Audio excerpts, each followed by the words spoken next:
He was just an old security guard. No one knew his name. Every day, he opened the gate at 6 a.m. and closed it at 10 p.m. No one asked how he was. No one cared. But that morning, when the gate opened, the entire company froze. Stepping out of the luxury car wasn't an investor. It wasn't the board of directors. It was the man who would become their new CEO and the old security guard. He stopped in his tracks, because the man walking through the gate with quiet eyes and a powerful stride, it was his son, the son he had never dared to tell anyone about. His name was William Carter, 67 years old. For 15 years, he worked as a security guard for a tech corporation in Seattle. He never took extended leave, never received a raise beyond the standard rate, never got mentioned at any company party. The office he guarded wasn't on a high floor. It was a small booth by the front gate, where the wind cut in from every direction. In winter, he used a personal space heater. In summer, he soaked a towel in cold water and draped it around his neck. He watched luxury cars glide daily, polished suits walk by, and golden ID badges flash. No one stopped. No one asked, "Sir, are you tired today?" And he got used to that. 18 years ago, William was a site supervisor in Idaho, not wealthy but living comfortably. He and his wife, a high school teacher, had a son named Julian. Julian was a gifted student from an early age. He loved science, enjoyed taking apart computers, and won first place in the state robotics programming competition at just 14. But tragedy struck like lightning. Julian's mother, William's wife, was diagnosed with late-stage ovarian cancer. The cost of treatment far exceeded what insurance would cover.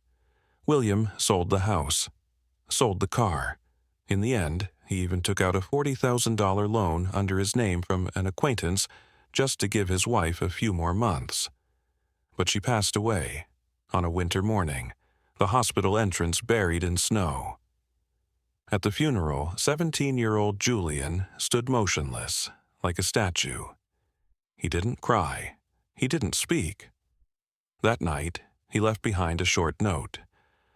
"I'll come back when I can make sure you never have to bow your head to anyone again." Then he vanished. William collapsed at the doorstep of their now empty rental home. From that day on, he never spoke of his son again. Each year, he quietly emailed Julian's old address, never knowing if it still worked. Eventually, he left Idaho, moved to Seattle. I took a job as a security guard, with just one request. The booth must have internet so he could check his email every day.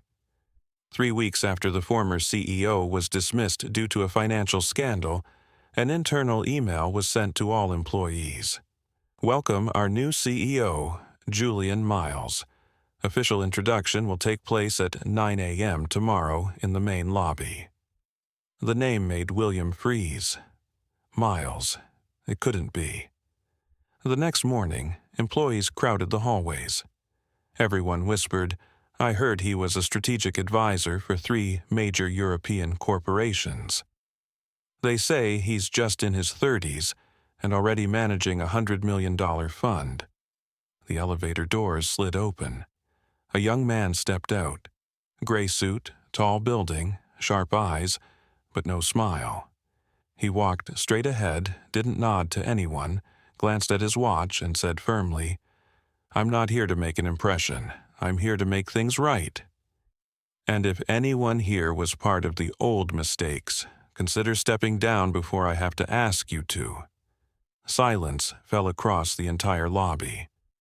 William stood in the back, hidden beneath his security uniform. He watched the young man, every step, every word, every breath, as if seeing a reflection of the past. It was Julian.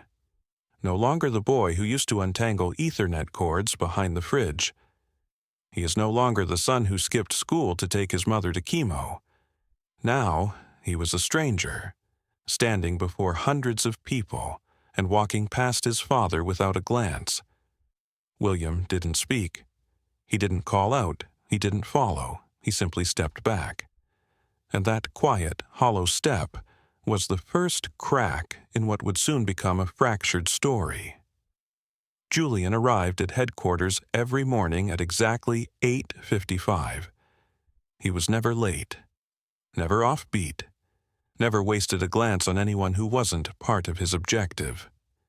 And William, the father who once raised him on overtime shifts and cold dinners, stood quietly by the revolving door, straightening buttons for the front desk staff, wiping stains from the lobby rug. On day 1, Julian walked past. He didn't look.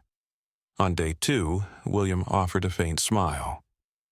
Julian stared straight ahead, but his eyes passed through the man like he was air. Day 3. William lingered near the elevator, hoping to speak, but then he heard Julian say to his assistant, "The main entrance is filthy. Get facilities to swap the cleaning crew." William heard every word, no resentment, no reaction. He simply nodded to the shift supervisor and grabbed an extra mop. But on the 10th day, something happened. A nervous intern ran into the elevator just as the doors closed, dropping an entire stack of documents. Julian entered behind him and saw the young man scrambling to pick them up. The elevator was about to shut. From across the lobby, William rushed forward, knelt, and helped gather the papers. And at that moment, Julian saw his father, kneeling on the ground, picking up page after page for a stranger, nodding gently as if to say, "It's okay, son." The elevator doors closed. Julian stood frozen. His heart pounded erratically.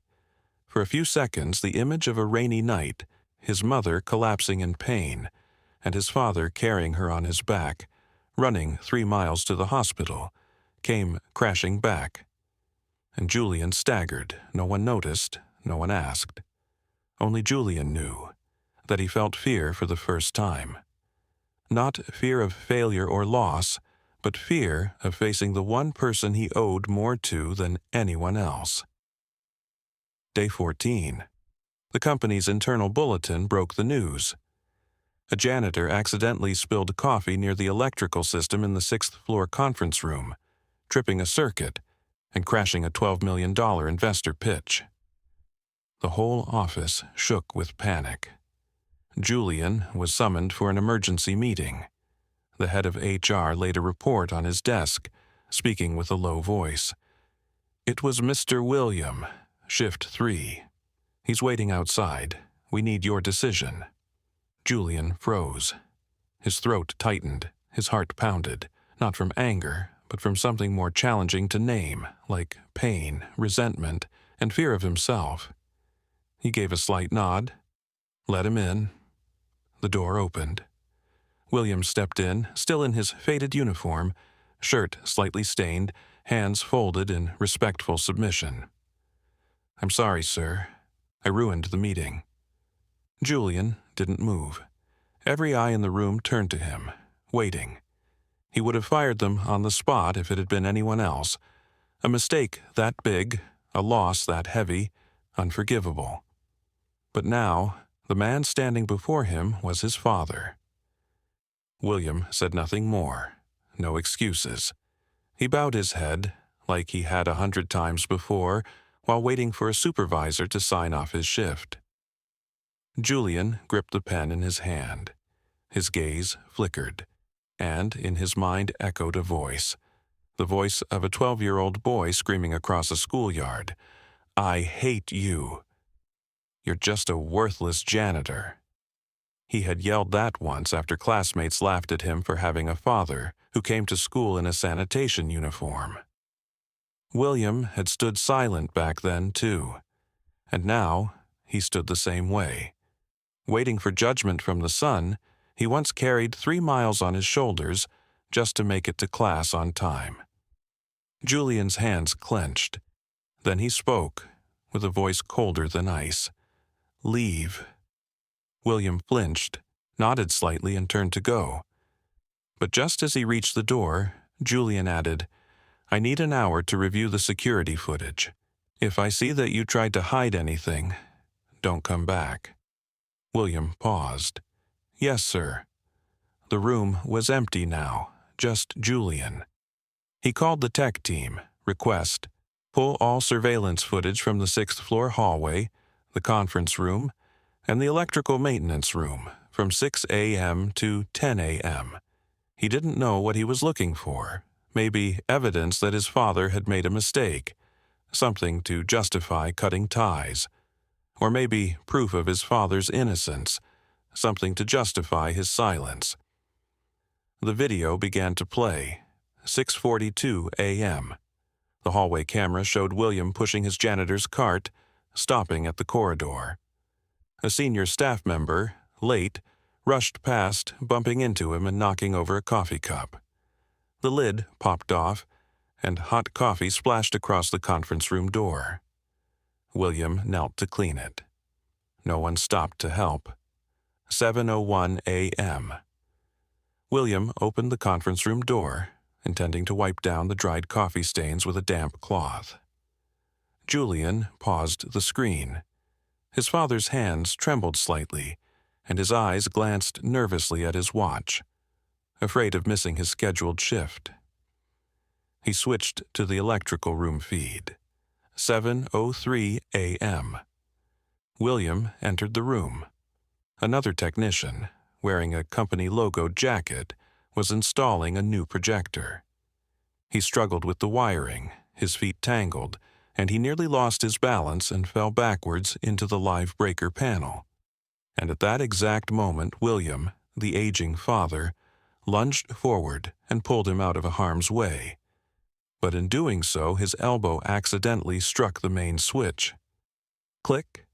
Breaker tripped. Power to the conference room went out. Every system went dark. Julian froze.